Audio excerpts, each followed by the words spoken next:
George, we're obviously in the grip of the coronavirus at the moment. It's affecting the hospitality industry majorly. The government last week issued some advice to accommodation providers that didn't specifically mention service departments and was actually rather vague. How do you understand that advice to apply to our sector? Well, I agree with you, George, in that it was fairly vague. And I think the way that we've interpreted it is that what the government has said is that, if it's somebody's primary residence, they can stay there. Plus, of course, people, if they're essential workers, can also be accommodated. But I think the underlying reason, and what we've tried to use as our thinking, is that clearly what the government were trying to do was ensure that social distancing was in place. So we didn't have accommodation providers where people were just checking in for 2 days and then checking out again. So we've interpreted very, very much that, for people who are staying for long term as their primary residences, they can be accommodated.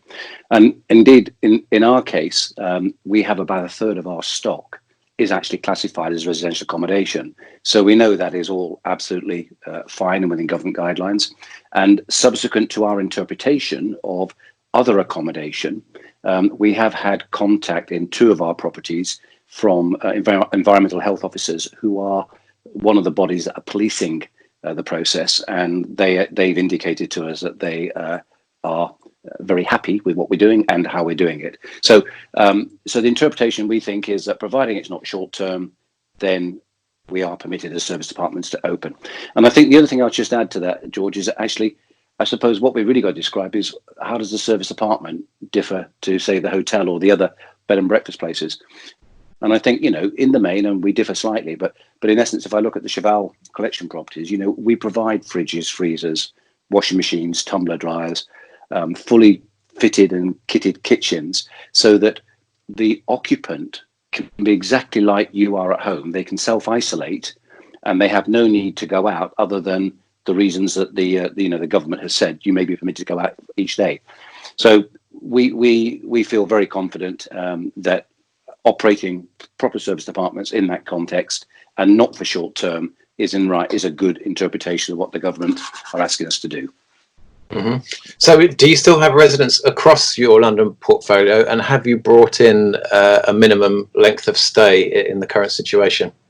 Yes, 2 things there. So in total, we have 8 properties within the London locations. We've closed 2 of them, and that's primarily to consolidate the guests in those into other properties, and also to consolidate our colleagues.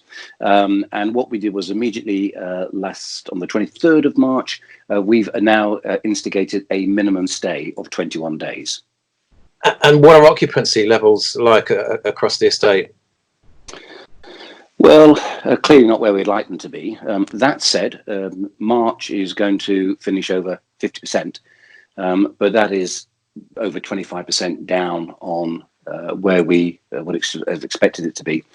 April and May at the moment, we have occupancy. It's not good, but it's in a situation where we can keep our head above water. And the interesting thing is, though, we're continuing to pick business up. This weekend, we look at the next 3 months going forward in terms of what our pickup has been. And whereas for many a day now we've been dropping business each month, we've actually found over this weekend, every single day, we have been picking up business for 21 days or more. Okay, and is this a new type of guest demographic? Is this somebody who would have been booking anyway, or is this somebody who's adapted to the situation? Well, there's probably a couple of answers to that. One is some of the business has actually come out of either London hotels are closing, where they've been staying long term, or other service departments where they've been staying long term. But I think where the new elements come in is that financial services, who are deemed to be one of the essential workers, there's a number of companies, and one in particular who we've taken quite a lot of apartments from, who are using one of our properties as their work base.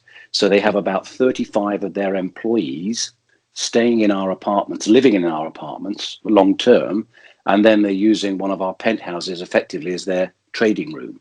So that is a completely new source of business. And one of the drivers behind that is, firstly, as I said earlier, because we're proper service departments, that is your home, you can self-isolate. But the second key driver has been the amount of bandwidth that we've been able to provide them because being financial services, they need to make things happen now and consistently. So having a good, high-speed, robust, broadband service actually works in a great favour for us. Mm-hmm. And what advice are you giving your guests about their behaviour and how to modify that during their stay? Exactly, following the government guidelines. We have been in contact with all of our guests over the phone, and we have written to them all. We have reiterated the government guidelines and that they should be self-isolating, and the reasons why, they should not be leaving their apartments. And conversely, we've also looked at ways that we can ensure that we're not interacting with them as much. So in our properties, we have reduced our level of service. And in some cases, guests have actually said to us, you know what, we're quite happy to clean the apartments ourselves if you can just leave things outside our door. So we're giving them all the government advice, and we're obviously trying to minimise our interaction with them from a guest perspective. Mm-hmm. And you say that obviously the level of service has been reduced. Have you had to furlough any staff, or have you found them alternative roles? No, we've not furloughed any staff as we speak. We've, obviously with staff being in self-isolation, we have some staff who fit into the vulnerable category, and we have some staff who need to be shielded as per the government guidelines. So when you factor all of those in, at the moment, we have enough staff to service our business. And what we've also arranged, and the way we've done this and the way we change, is that these staff are now living in. So in essence, in each property, we form two teams, a team 1 and a team 2. And again, what we're trying to prevent is members of staff having to travel daily, maybe by public transport, and then come out daily to service the business.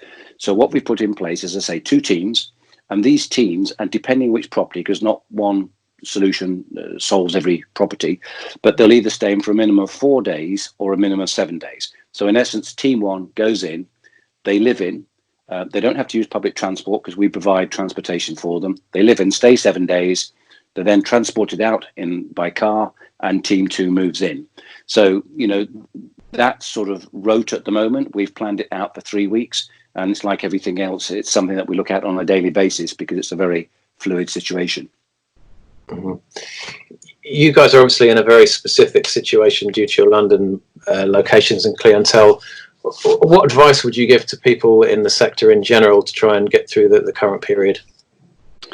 I think that's a tough question, because I think, we don't know how long this is going to last, or how long it will be before the lockdown sees some form of restriction. So, we know where we are today, but we don't know when or how long it's going to be before we can move on.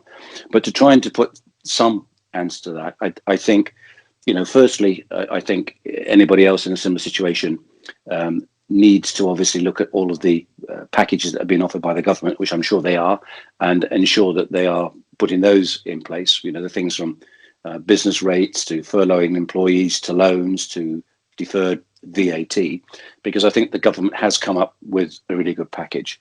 But I also think we've got to start planning for when it all bounces back, because, I've talked to many people who, even after 2 or 3 weeks at home, are beginning to crawl up the walls.